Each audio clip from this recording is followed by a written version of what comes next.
an attack of any sort on this country is an attack on Canada as a member of the NATO alliance. Today could be a turning point in relations between Washington and Ottawa. Against a backdrop of loud statements and diplomatic attacks, the Canadian Prime Minister is entering the world arena with a position that has already caused a real storm on both sides of the border. What began as another meeting at the White House to discuss tariffs and trade quickly turned into a diplomatic standoff, with not only the economy but also national pride at stake. The Canadian side sees a window to try and reach a trade deal with the U.S., but the source also says that there's no guarantee that it will happen in the next few weeks.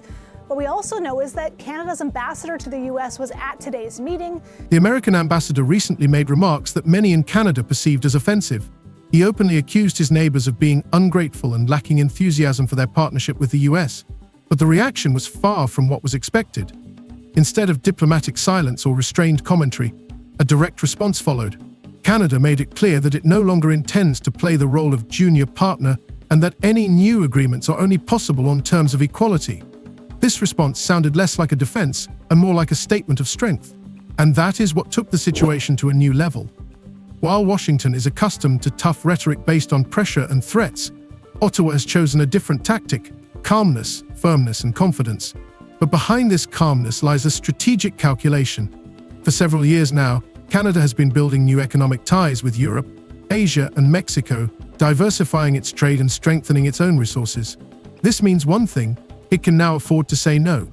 Now, as the government renegotiates its trade relationship with the U.S., it's also planning major infrastructure projects in this country to boost the economy here. It was this no that dealt the main blow to American plans, especially since another loud statement followed shortly thereafter. Donald Trump unexpectedly spoke about Canadian rivers, presenting them as a possible resource for saving arid regions of the United States. These words came as a shock to the Canadian side. It's not just about the economy or water. The issue touched on the very foundation of sovereignty. And the response was immediate: Canadian rivers and lakes will never be for sale or subject to political bargaining. This statement turned the negotiations into an international standoff, which is being watched with concern not only in North America, but far beyond its borders. The consequences are already being felt in the US. Farmers in the West who were expecting new water supplies are now facing uncertainty. Manufacturers and corporations that had been planning to access additional resources are revising their forecasts. And ordinary American families are already facing rising reading prices. An existing asset, something that's already shipping critical minerals to international markets this year, but really to take it to the next level. Against this backdrop, the main question arises: who is actually losing control of the situation? America, which is trying to dictate terms but is facing rejection? Or Canada, which for the first time in a long time is so openly declaring its borders and interests? Today we will examine why these events have become symbolic of a new era in relations between the two countries. Why words spoken in Washington and Ottawa have the power to change not only diplomacy, but also the lives of millions of people. And most importantly, is the era of Canada being pushed into a corner truly over? Canadian Prime Minister Mark Carney's visit to the White House initially looked like a standard diplomatic move, a meeting with US President Donald Trump to discuss tariffs, trade, and economic cooperation issues. At first glance, it seemed like a routine agenda with nothing sensational about it. But the atmosphere surrounding this meeting immediately took on a different tone. For Carney, this was his first official visit to Washington after the recent elections, and it became a kind of test, not only for the new head of the Canadian government, but also for relations between the two countries as a whole. And the Prime Minister's Chief of Staff, along with the Clerk of the Privy Council, are also here in Washington.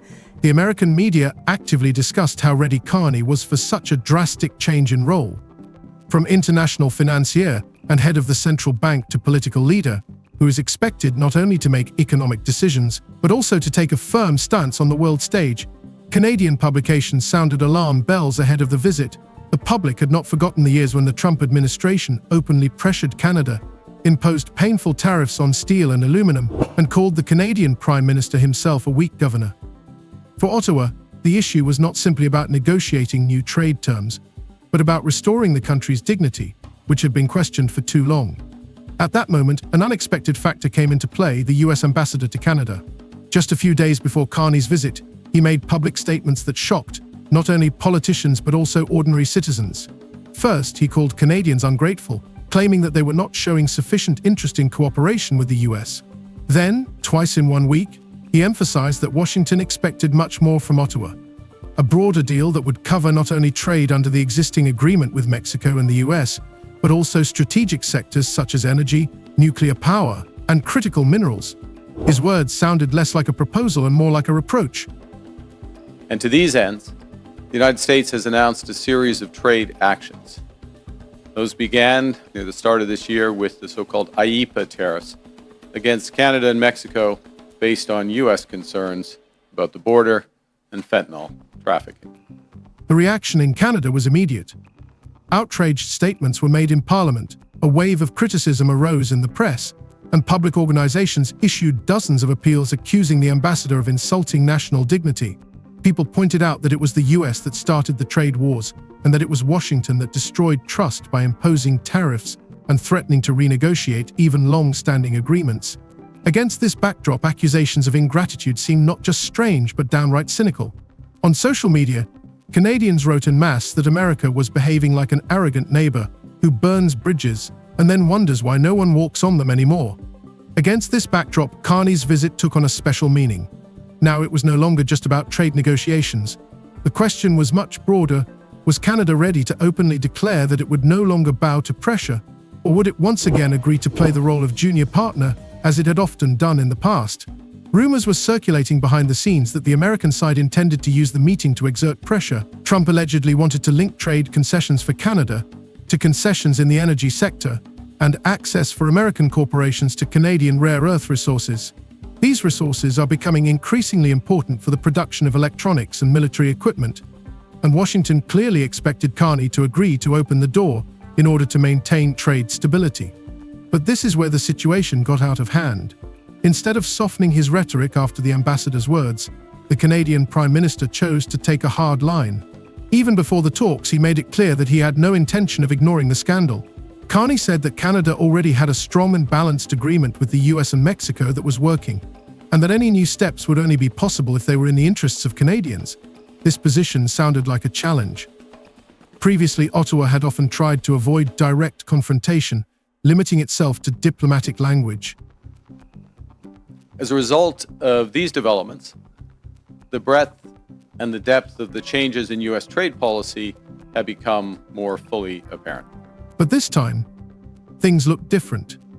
Carney did not simply reject the ambassador's claims, he turned them against Washington. He said that the problem was not ingratitude, but that trust in the US had been undermined by American decisions themselves. He recalled the tariffs on steel and aluminum, the attempts to put pressure on the Canadian auto industry, and Trump's statements in which Canadian interests were reduced to zero. For the Canadian audience, these were long-awaited words. For the American audience, they were unexpected resistance. Instead of softening his tone, the ambassador went even further. He again spoke of Canadians' indifference to the alliance with the US, emphasizing that the business community still retains interest, but ordinary people have supposedly lost their enthusiasm. That was the last straw.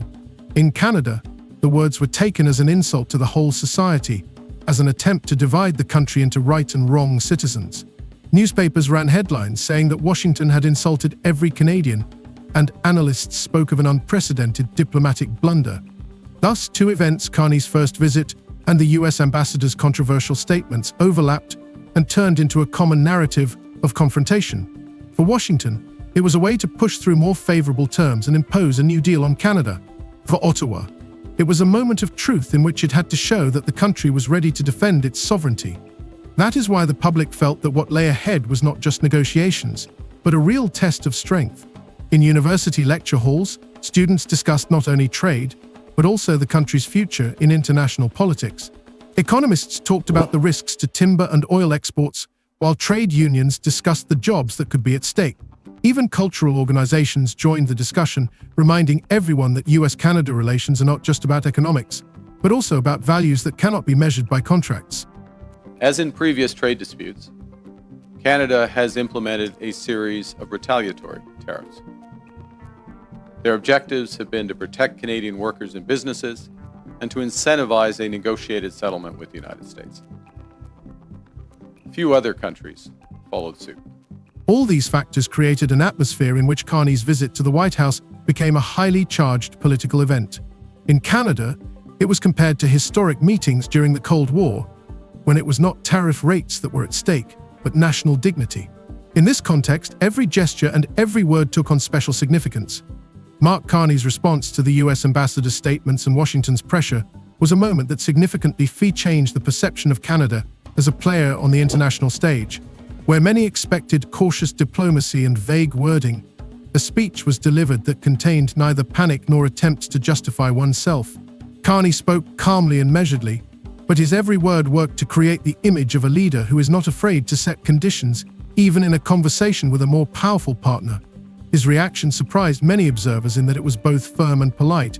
He did not allow emotions to overwhelm the negotiations, but at the same time clearly marked the boundaries. The main thrust of his speech boiled down to 3 key points. First, he immediately made it clear that the big deal mentioned by the US ambassador was not currently under discussion and was not on the table. Second, Carney emphasized that Canada already has one of the most advantageous trade agreements with the US and Mexico, and that this foundation provides a fair balance of interests. Third, he clearly stated that any new steps are possible only if they are in line with the priorities of the Canadian economy and society. These 3 points sounded like a kind of manifesto. Canada will not sign agreements just to satisfy Washington's appetites. Specifically, under the new U.S. approach, countries must now buy access to the world's largest economy through a combination of tariffs, investments, unilateral trade liberalization, and policy changes in their home markets. But even more important than the wording itself was the tone with which it was delivered. Washington is accustomed to Canadian leaders responding cautiously, often trying to smooth things over. Here, however, the Prime Minister demonstrated composure and confidence, creating the impression that pressure was pointless. His words that the deal must work for both sides became a key quote that was picked up by the media. The Canadian press wrote that this was a new school of diplomacy when a country that has been accustomed to decades of living in the shadow of a more powerful neighbor asserts itself as an equal. The situation was also unpleasant for American diplomats because Carney was addressing not only Washington but also his own citizens. His speech was structured so that every sentence could be interpreted as a signal to Canadians the government would protect the interests of its citizens, their jobs, and their industries. He said outright that sovereignty is not an abstraction, but rather a level of wages, industrial stability, and community security. This simple idea resonated with millions of people. Comments appeared on social media saying that the Prime Minister had finally said what had long been a air: Canada would no longer be a victim of other countries' games. Carney's rhetoric stood in stark contrast to the American style, where pressure and conflict are often used as tools. The Trump administration preferred to create crises and then offer solutions on its own terms. But this tactic did not work here. The Canadian Prime Minister did not give cause for scandal, he simply redirected the conversation. And in doing so, he discouraged his interlocutors. Washington needed a confrontation that could be presented as another victory. But instead, the image that emerged in the media was one of a confident Ottawa calmly drawing red lines.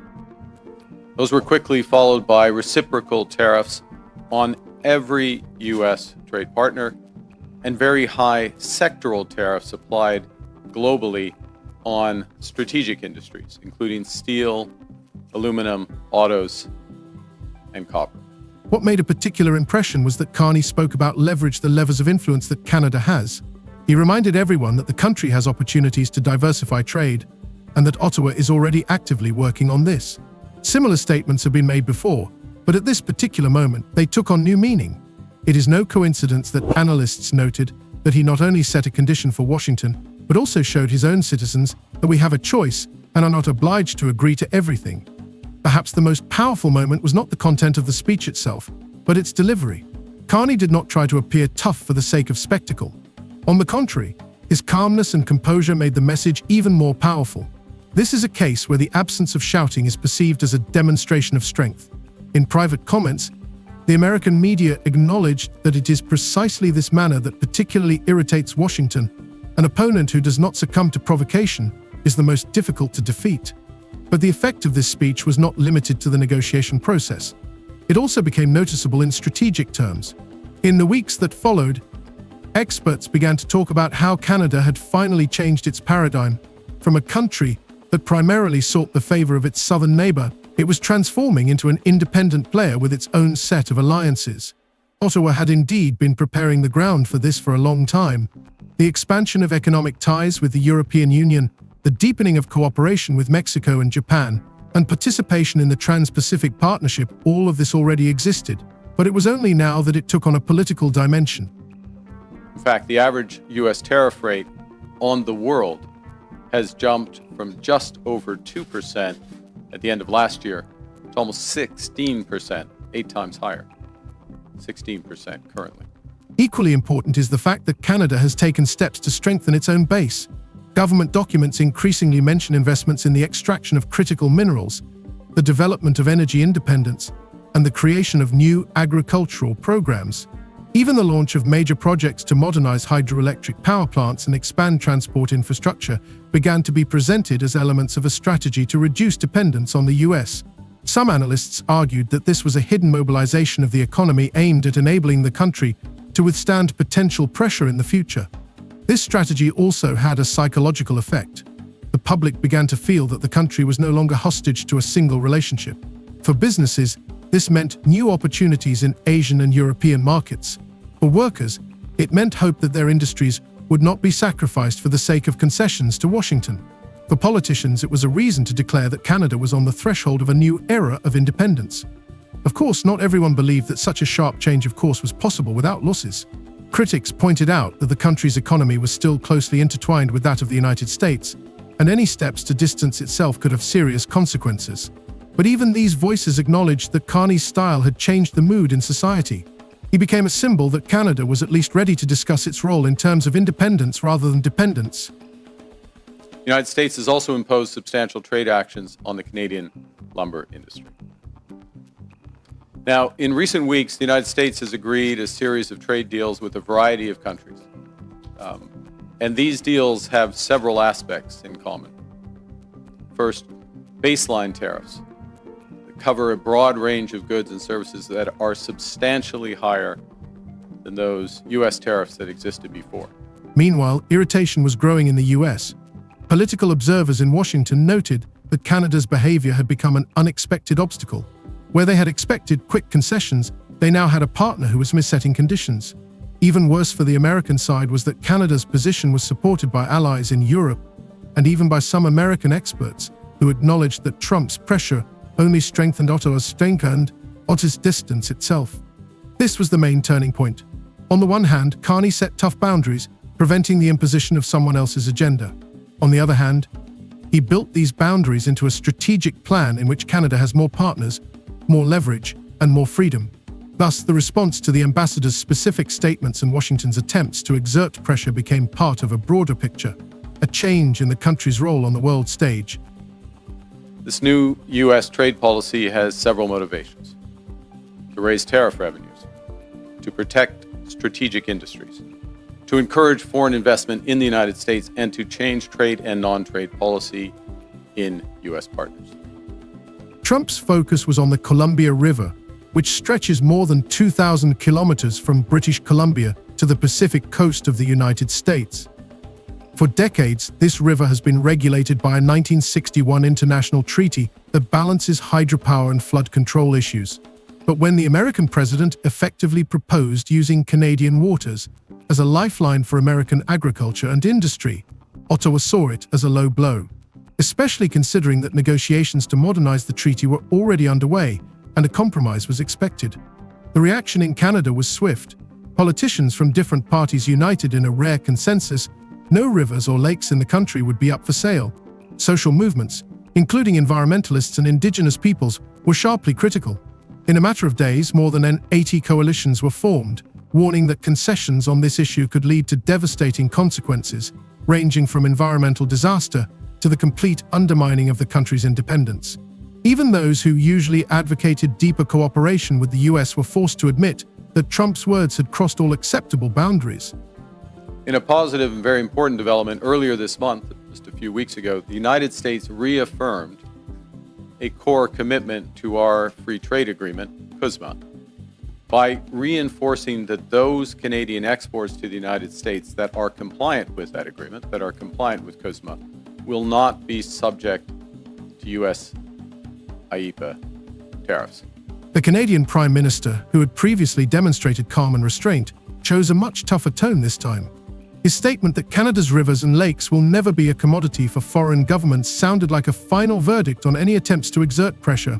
Unlike trade negotiations, where tariffs and agreements can be discussed, this was about a basic resource on which the very existence of the country depends. Carney made it clear that no arguments from Washington would force Ottawa cross this red line. Those trade deals with other countries also have limited or no relief from those sectoral tariffs in those strategic industries such as steel and autos. They include substantial commitments by the U.S. trade partners for investments in the United States and significant unilateral trade liberalization measures. For the U.S., the consequences of this refusal were immediate.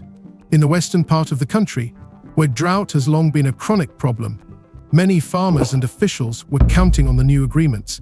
In California, Nevada, and Arizona, producers were promised that water from the north would help stabilize their harvests. Instead, they got empty canals and drying reservoirs. The situation was particularly dramatic in California's Central Valley, where up to 40% of all vegetables and fruits grown in the country are concentrated.